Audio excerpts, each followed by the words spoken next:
Libro La verdad triunfante por Benjamin Wilkinson. La historia y formación de la verdadera iglesia de Dios, la iglesia del desierto y los falsos maestros que la persiguieron. Esta verdad sale a la luz para los cristianos de la última generación. Capítulo 13. Colúmbano y la iglesia en Europa. Colúmbano fue el mayor precursor del renacimiento de la civilización en Europa durante los 500 años que le siguieron. Apenas hubo una generación que no vio las viñas llenas de trabajadores irlandeses, que no escucharon la voz de una personalidad autoritaria de galés sonando en los oídos de príncipes y pueblos. Tomado del libro de Fitzpatrick, Irlanda y los fundamentos de Europa. A medida que la ola de obra de los misioneros celtas se expandía, trajeron un líder que hizo más por la reconversión de Europa que cualquier otro que le haya seguido. Colúmbano fue el apóstol para la Europa sumergida por la influencia de Clodoveo y de los paganos del norte. Patricio tomó la antigua civilización pagana de Irlanda y la convirtió en una cruzada cristiana. Columba, a través de su colegio de Iona, levantó a Escocia de las tinieblas en un liderazgo de luz. Pero Colúmbano imprimiría las enseñanzas de Cristo en Francia, Alemania, Suiza e Italia. El Espíritu Santo le otorgó a Colúmbano muchos dones espirituales cuando él le entregó su corazón al Salvador. Con su entrenamiento vino una carga inevitable para llevar el evangelio que él había aprendido al continente en las caóticas condiciones de entonces. El medio ambiente en que Colúmbano vivió del 543 al 615 después de Cristo fue el mejor que se podía encontrar en el oeste occidente. Las inundaciones de las invasiones teutónicas que habían derribado la estructura de la civilización romana en Europa habían dejado a Irlanda y a Escocia sin tocar. Allí lo mejor de la cultura celta, romana y cristiana había sido preservado, organizado y alimentado por Patricio, Columba y una generación de entusiastas eruditos. Columba no respiró esta atmósfera y a través de una extraordinaria autodisciplina como la de Moisés en la corte de Faraón o Pablo en los seminarios de los fariseos, estudiosos con toda la sabiduría de sus días, él vivió. Él fue un alto, fuerte y generoso hombre. Su fina figura y su espléndido color, dice su biógrafo Jonás, hizo surgir contra él la lujuria de lascivias doncellas. Colúmbano gastó varios años estudiando en los pasillos del estudio de Van Gogh. Allí él estudió devotamente las escrituras. La música de los cantos sagrados le encantaban a su alma y perfeccionó su don de escribir poesía. De Van Gogh pudo ver sobre las aguas del canal irlandés a Inglaterra que aún estaban bajo el yugo de los anglosajones paganos. Hacia el norte pudo contemplar las maravillosas transformaciones efectuadas en Escocia por Columba. Hacia el este estaba Francia, en una miserable condición moral. El espíritu apostólico ardía dentro de Colúmbano, mientras escuchaba las historias del miserable estado de Galia, y decidió ir a evangelizar Francia en el espíritu misionero del cristianismo celta. Subtítulo: Esfuerzos misioneros en Francia. La llegada de Colúmbano a Galia trajo el amanecer de un nuevo día para Europa. En los muchos centros de civilización que él y sus seguidores crearon, él implantó el espíritu cristiano en los corazones del pueblo. El poder del Evangelio continuó durante siglos, a pesar de la supremacía papal. De hecho, la Iglesia de Roma, para salvar su prestigio, fue compelida a asaltar la orden y regla columbana y favorecer a los benedictinos. Lo mejor de la civilización europea aún le deben su reconstrucción a Colúmbano, a sus compañeros y a sus seguidores. Otros evangélicos europeos también colaboraron. Durante años antes de la llegada de Colúmbano, habían habido guerras salvajes y fratricidas entre los descendientes de Clodoveo. En cuanto al populacho, ellos tenían una forma de religión, pero no tenían ningún concepto de la verdadera piedad, y sin principios sólidos de religión como guía, eran como los paganos. La inmoralidad y la degradación abundaban. Colúmbano y sus asociados no consideraron el poder político, pero en el poder del amor de Dios en sus corazones convencieron a la población. Descansaron sobre el Espíritu Santo con vidas nobles para que las masas tuvieran hambre y sed de justicia. El estudio de Colúmbano le concedió un gran favor con los descendientes de Clodoveo, El rey Guntran aclamó su llegada con alegría. El escritor Clarence W. Bishman dice: He aquí misioneros irlandeses en nuestros alrededores. Antes de eso ellos estaban en lucha con los paganos. Ahora comienzan a batallar contra un cristianismo corrupto y degradado. O como escribe Jonás, el biógrafo de Colúmbano, que aprendió de sus asociados los hechos de su vida. El credo permaneció, pero el remedio del arrepentimiento y el amor por mortificar las lujurias de la carne se encontrarían solo en unos pocos. Así que el rey Guntran le rogó que se estableciera en su reino, diciéndole: si usted quiere tomar la cruz de Cristo y seguirlo, busque la tranquilidad en un retiro. Solo sea cuidadoso para el aumento de su propia recompensa y nuestro bienestar espiritual, para que permanezca en nuestro reino y para que no se vaya a los pueblos vecinos. Los misioneros aceptaron la oferta de un antiguo medio arruinado sitio llamado Anagrates, actualmente Anegrey, el cual venía desde los días de los romanos como un sitio para su primera misión. Los primeros 3 centros en Francia. Subtítulo: El comienzo de Anagrates en el desierto de los bosques fue difícil, mientras los edificios estaban siendo erigidos y antes que los frutos del suelo pudieran aparecer, los misioneros irlandeses supieron lo que era sufrir. La comida a veces era tan escasa que ellos vivían de bayas, de las cortezas de los árboles y de cualquier cosa que pudieran encontrar en el suelo. En una ocasión, el rey Guntran, habiendo escuchado la angustia, les envió comida, pero ellos permanecieron fieles en su puesto del deber. Todo lo que pedían era una oportunidad para poder trabajar manualmente y una soledad para poder estudiar las escrituras. Este hombre alto y poderoso, vestido con su larga y tosca vestidura, sus libros colgando de sus hombros y cartapacios de cuero, y llevando estrofas en sus manos, debe de haber causado una profunda impresión sobre la población nativa. De su vida ejemplar y de su salvador ejemplo, Jonás escribe nuevamente: la modestia y la sobriedad, la caballerosidad y la suavidad brillaban en todos ellos. Los males de la indolencia y de los temperamentos indóciles fueron expulsados. El orgullo y la altivez fueron expiadas a través de severos castigos. La burla y la envidia fueron eliminados a través de una fiel diligencia. Tan grande fue la fortaleza de su paciencia, amor y suavidad, que nadie podía dudar que el Dios de misericordia habitaba entre ellos. A veces Colúmbano se retiraba aparte y vivía solo durante días. No tenía ningún compañero, a no ser la Biblia, la cual sin duda había traducido por sus propias manos en Bangor. Él confiaba en Dios por comida y por cuidado contra los elementos. Él era visto como un príncipe sobre las bestias salvajes. De esos retiros salía como los profetas de antaño, fortalecido y refrigerado para sus labores. Luego aumentó grandemente su influencia para su nueva misión. La juventud del país, muchos de los cuales eran de familias nobles, se dirigieron a los centros de entrenamiento. Ya no era necesario viajar hasta los colegios de la isla Esmeralda, en Escocia e Irlanda. Aquí había una facultad de 13 maestros irlandeses en su propio país, trayendo la santidad, el aprendizaje y la habilidad manual de sus famosos seminarios celtas. Unos 100 años antes, Clodoveo hizo una unión política con el papado para obtener el apoyo del emperador del Oriente, pero eso se convirtió en algo perjudicial, no en algo estimulante. Y no es de admirarse, porque en los días de Columbano, el Papa de Roma era Gregorio I, llamado Gregorio el Grande, bien conocido como un enemigo del aprendizaje clásico. Muchas autoridades reprocharon a este pontífice, porque echó fuera de Roma a los matemáticos, proscribió el griego y denunció el aprendizaje. El centro de Anagrates luego quedó pequeño. El número de candidatos para ser admitidos aumentó grandemente. La influencia de Colúmbano se diseminó mucho.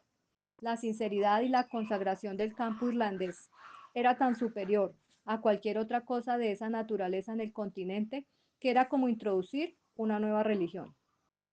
Los habitantes de la atormentada Europa dirigieron sus ojos al lugar donde venían inspiradores informes y se abrieron puertas de oportunidades para los evangelistas. Esto hizo con que Colúmbano abriera otro centro para diseminar el evangelio. Él se encontró con la gran cooperación del rey Guntram. El gobernante de Burgundy le garantizó alegremente un sitio en Luxeuil, situado a los pies de las montañas Vosges, donde las florestas de las montañas habían invadido la planicie. Ahí estaban las ruinas de las villas romanas, cubiertas por los enredados matorrales. Ese lugar abundaba en osos, lobos, zorros y otros animales salvajes. Pero bajo los robustos resoplidos de estos misioneros de la iglesia en el desierto, todo esto cambió. La floresta fue retirada y la tierra fue limpiada. Surgieron los arados para romper el suelo y luego se pudieron ver los verdes campos. Cuando se hicieron las acomodaciones, la noble juventud del país se dirigió a Colúmbano como postulante de la nueva hermandad. Luxeuil fue destinada a convertirse en una madre de numerosos centros de civilización de Europa. A medida que estos misioneros trabajaban, respondían preguntas. Nosotros somos irlandeses, habitando en el mismo fin del mundo. Somos hombres que no recibimos nada más que la doctrina de los apóstoles y evangelistas. Nuevamente hubo un rápido crecimiento y muchas condiciones en Luxeuil, tal como lo hubo en Anagrates. Colúmbano fundó un tercer centro de entrenamiento en Fontaines, así llamado debido a las cálidas aguas que brotaban de la tierra. Localizado dentro de un radio de cerca de 30 kilómetros, estos tres establecimientos formaron el centro evangélico de la obra de la iglesia en el desierto, en Francia. En todas las partes las personas iban a esos centros. Ideas frescas de la verdad triunfante se diseminaron como alas al viento. Desarrollaron a otros líderes, los cuales entrenaron reclutas que repitieron sus proezas. También de Irlanda vino un continuo flujo de líderes y de maestros entrenados para apoyar a los primeros evangelistas. Así, la palabra de Dios creció poderosamente. Luego, sin embargo, surgió un peligro mortal que amenazó el crecimiento de la iglesia. Subtítulo: La lucha con el obispo de Roma. En Escocia e Inglaterra, los misioneros irlandeses luchaban contra un fuerte paganismo. En el continente europeo estaban enfrentando una situación aún más difícil. El abismo entre la iglesia celta y la iglesia de Roma era mayor que entre el cristianismo irlandés y el paganismo. De hecho, ese abismo era mucho mayor que el de los protestantes y el del romanismo en los días de Martín Lutero. El paganismo no tuvo acceso a la cultura y a la verdad que el papado afirmaba. No fue apoyado, tal como lo fue el papado, por la maquinaria militar del Imperio Romano del Este, creado por Belisario, el mayor genio peleador de su época. La unión de la Iglesia cristiana con el Estado es siempre más peligrosa para la libertad que la unión del paganismo con el Estado. La oposición de los obispos de Roma a la obra de Colúmbano, por lo tanto, significaba una guerra entre la libertad y el despotismo. La condición del papado en esa región se ha descrito así por un moderno historiador, escrito por Fitzpatrick, Irlanda y Britania, página 7 a la 14. La iglesia, entre los francos y los germanos, estaban en una condición miserable. Muchas de las tierras de la iglesia estaban en manos de laicos. Había poco o ninguna disciplina y no se ejercía ningún control sobre el clero. Cada sacerdote hacía lo que le parecía a sus propios ojos. Había en ese tiempo muchos sacerdotes y monjes vagabundos por el país, viviendo precariamente, imponiéndose sobre las personas. Con respecto a la iglesia en la era de Justiniano, los mismos historiadores del periodo medieval declaran: el cristianismo de esos días era totalmente degradado y los cristianos diferían muy poco de las otras personas a su alrededor.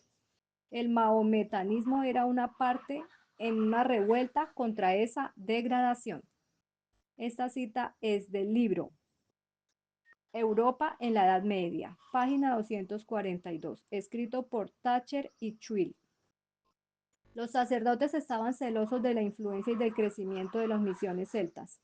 Por detrás de todo, sin embargo, estaba su resentimiento por la reprimenda dada por Colúmbano con respecto a sus cuestionables vidas. Por lo tanto, ellos convocaron al líder irlandés en el año 602 después de Cristo para que respondiera a un sínodo de obispos galos. Él se rehusó a comparecer, pero en su defensa les envió una epístola para abstenerse de interferir. El historiador católico romano John Halley describe el asunto así: la protesta era inútil. Ellos se adhirieron tenazmente a las costumbres de su país. Nadie podía convencerlos de que lo que San Patricio y los santos de Irlanda les enviaron podría haber estado errado. Ellos solo querían que los dejaran en paz. No deseaban imponer sus costumbres a nadie. ¿Por qué deberían otros imponer sus costumbres sobre ellos? Ellos tenían el derecho a vivir en paz en su tierra, porque no hirieron a ningún hombre y oraban por todos ellos. Así fue que razonó Colúmbano, o mejor protestó, contra un sínodo de obispos franceses que objetaban sus prácticas. Sus cartas hacia ellos y al Papa Gregorio el Grande sobre este asunto aún existían, pero él no puede ser justificado de alguna de las expresiones que usa. Él les dice a los obispos, en efecto, que hay un lugar, que serían mejor empleados en hacer obligatoria la disciplina canónica entre su propio clero que en discutir la cuestión pascual con él y sus monjes. Pero aquí y allá, él habla no solo con fuerza y libertad, sino que también con verdadera humildad y genuina elocuencia.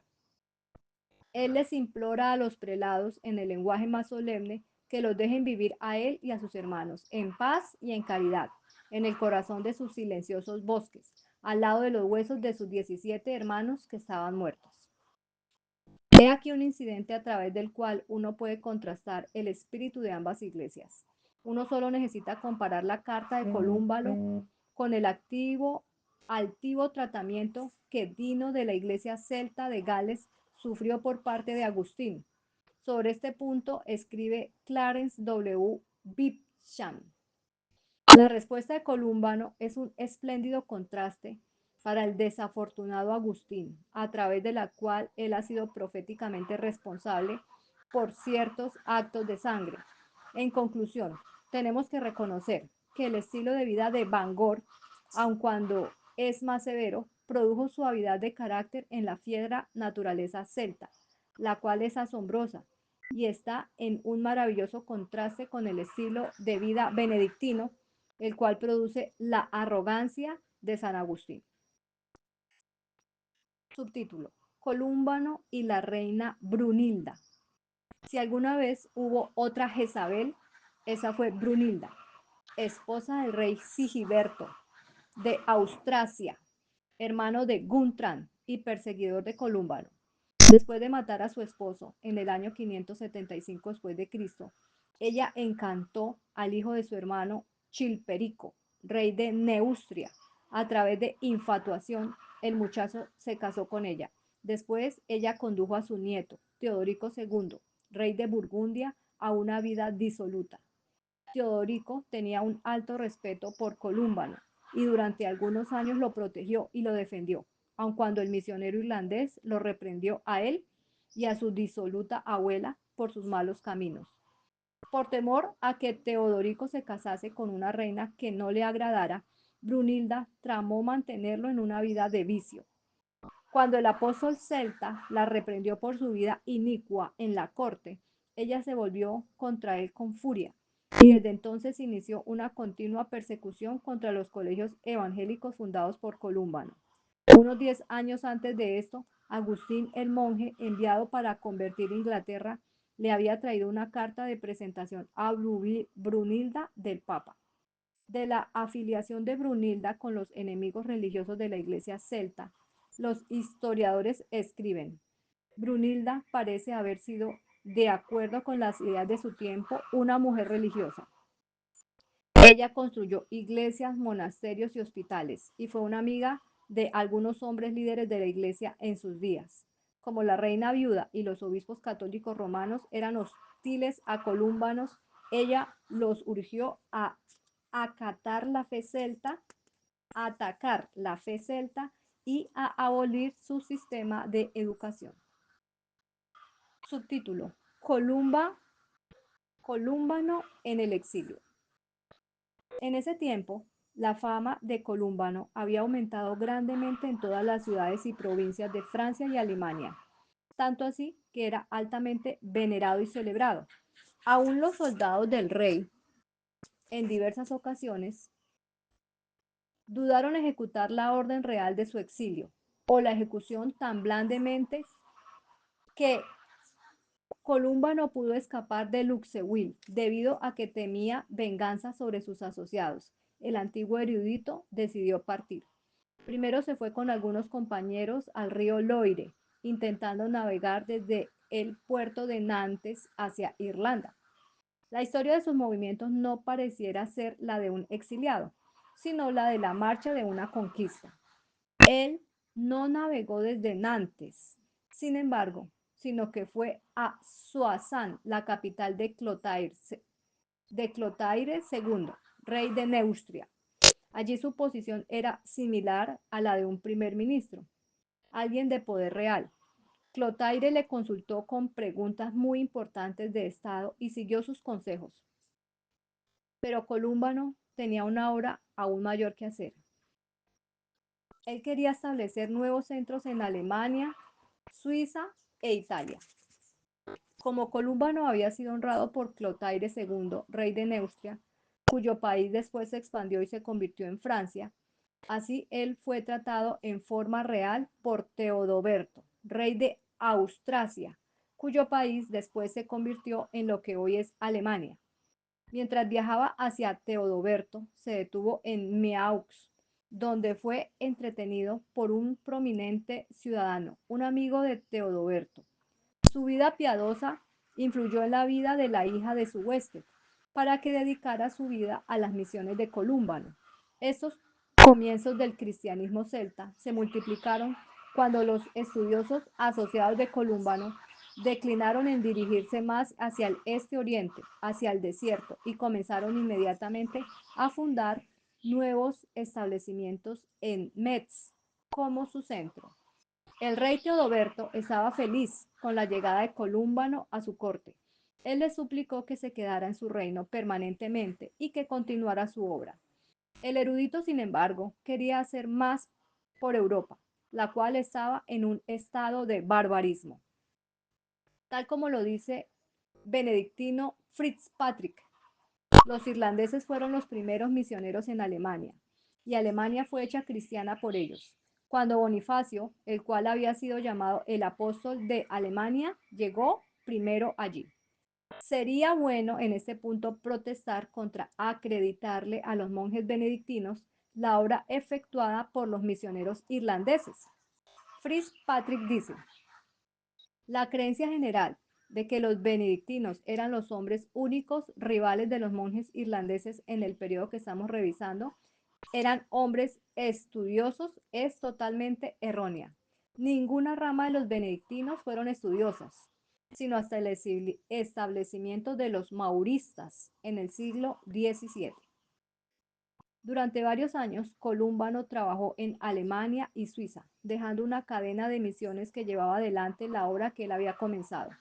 Sin embargo, una conspiración pagana contra él lo obligó a irse a otros países, dejando el centro de Brenges en lo que ahora es Austria, a cargo de uno de sus asociados históricos, Gallus, generalmente conocido como San Gal. Colúmbano, aun cuando ya tenía más de 70 años de edad, cruzó los Alpes hacia la corte de Agilulf, rey de los lombardos. En esta región las primitivas enseñanzas cristianas de Joviniano del siglo IV y de Claudio del siglo IX aún persistían. Aquí Colúmbano fue alegremente recibido. Ahora podemos decir, los celtas y los valdenses estaban uniéndose para diseminar el evangelio. Los lombardos y los descendientes de los godos habían seguido el cristianismo más simple y más bíblico de la iglesia del Este-Oriente, y que nunca habían andado en los caminos del papado. El poderoso rey lombardo estaba contento de tener a este poderoso líder espiritual de Irlanda en su reino. En los siglos medievales, estos valles eran extremadamente populosos.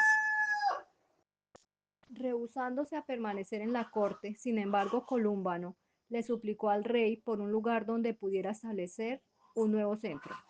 Se le recordó al rey Agilulf sobre la localidad de Bobbio, donde había una iglesia arruinada. Los lombardos de ese tiempo, debido a que no estaban afiliados con el papado, fueron tenidos por Roma como arrianos. El papado, apoyado por las fuerzas armadas del Imperio Romano del Este-Oriente, habían asumido una actitud amenazadora, tanto hacia el cristianismo celta como a esas comunidades, y eligió llamarlos arrianos. Hubo una amistad entre de miseria entre Colúmbano y el rey Agiful. John Healy escribe que Bobbio estaba cerca de Trevia, casi en el mismo lugar donde Aníbal I sintió los rigores de ese fiero invierno en las nieves de los Apeninos. Uno queda asombrado con la maravillosa obra para aclarar la floresta, para establecer los edificios, para cultivar las tierras y para cosechar, llevados a cabo en Bobbio. Colúmbano parece haber tenido una habilidad inusual para dirigir las operaciones agrícolas, para actuar como un médico con sus asociados y para usar los cueros de los osos para hacer sandalias. Él era especialmente hábil para domesticar animales salvajes, mientras él era excelente para dirigir esas labores como constructor de carreteras, cavar pozos, construir iglesias y colegios de entrenamiento. No negligenció estudiar. Un erudito escribe, los fundamentos irlandeses en Alemania y en el norte de Italia se convirtieron en el principal centro del continente. Cuando otros eruditos posteriormente comenzaron su búsqueda de manuscritos irlandeses, San Gall y Bobbio fueron encontrados como siendo depósitos de muy alto valor. Del Centro Educacional Bobbio se ha escrito, aquí los núcleos de lo que sería la más célebre librería en Italia fue formada por los manuscritos que Colúmbano trajo desde Irlanda y los tratados de los cuales él mismo era el autor. La fama de Bobbio alcanzó las playas de Irlanda y la memoria de Colúmbano era querida en los corazones de sus compatriotas.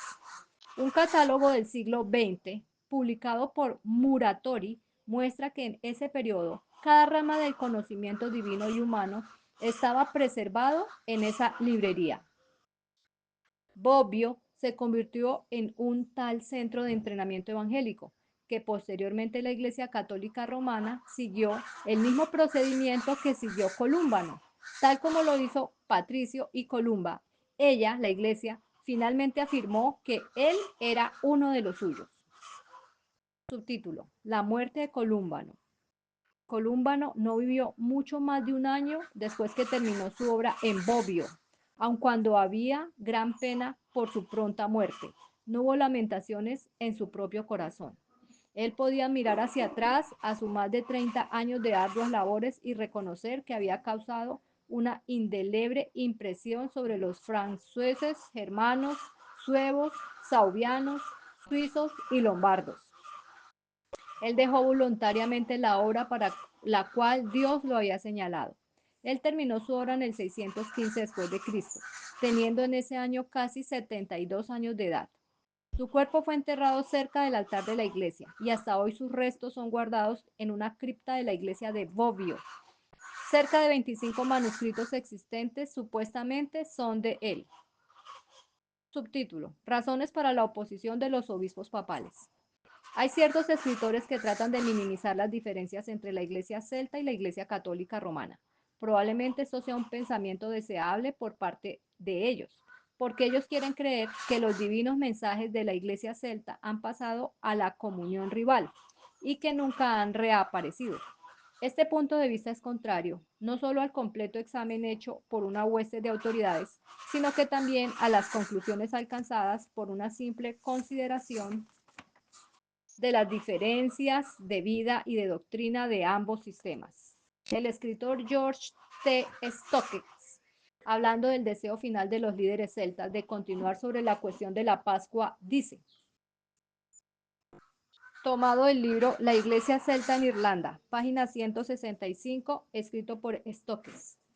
Pero cuando la Iglesia celta, al comienzo del octavo siglo, había consentido con la práctica universal de la Iglesia, tanto del este-oriente como del oeste-occidente, este consentimiento no volvió sobre esos asuntos, la supremacía de la sede de Roma, ni tampoco debemos ver a partir de esto que hasta el siglo XII la Iglesia celta difirió de Roma sobre todas las cuestiones importantes que realmente formaron el pretexto para la conquista de este país por los normandos.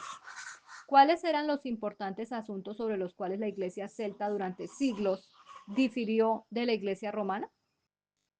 Fue en esas cuestiones vitales como la suprema autoridad de las escrituras, la supremacía del papa, el celibato del clero, la confesión, la transubstanciación, la Trinidad y las afirmaciones de la ley moral.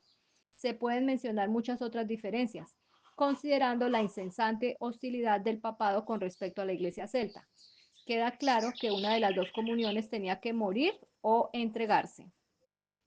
La ausencia de aprender en la iglesia papal y la abundante presencia en la iglesia celta en los días después de la caída del Imperio Romano es probado por las siguientes palabras de Benedicto Fitzpatrick. En las tierras antes incluidas en el Imperio Romano Occidente, donde el latín era el idioma del cristianismo y de la educación, casi no existía una escuela, en el pleno significado del término, como aquel que ya había sido establecido directa o indirectamente por las manos de los primeros irlandeses. Este autor católico romano dice además, el Papa Eugenio II por primera vez en la historia promulgó una bula en el 826 después de Cristo, uniendo Galia y el resto de las escuelas cristianas, el tipo que entonces estaba en existencia en Irlanda durante siglos. Columbano y Dino de Gales le habían expresado una cortesía cristiana a los líderes católicos, pero se habían rehusado a ser llevados a la sujeción. Ellos buscaron, sin entregar nada, de su propia historia del pasado, que llegaba hasta los apóstoles, cultivar una atmósfera fraternal, tanto como fuese posible, tal como fue observado en la controversia entre la reina católica romana Margarita y los sucesores del gran Columba, una serie de diferencias entre la iglesia celta y la iglesia católica romana. Era la observancia del sábado como el día sagrado de descanso.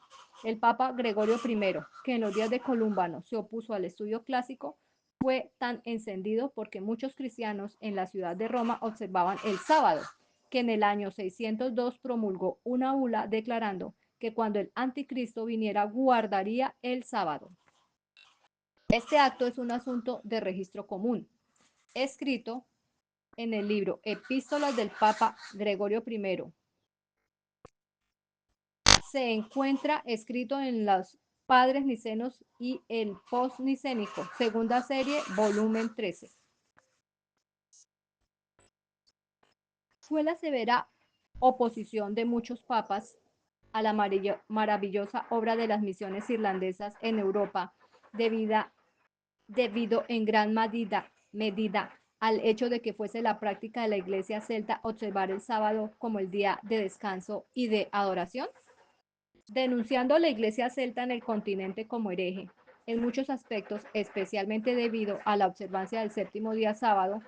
Roma la acusó de judaizante. Así, la epístola 45 del Papa Gregorio III a los obispos de la Alemania bávara los exhortó a aferrarse a las doctrinas de Roma y a que tuvieran cuidado con los bretones que vengan entre ellos con falsos y herejes sacerdotes.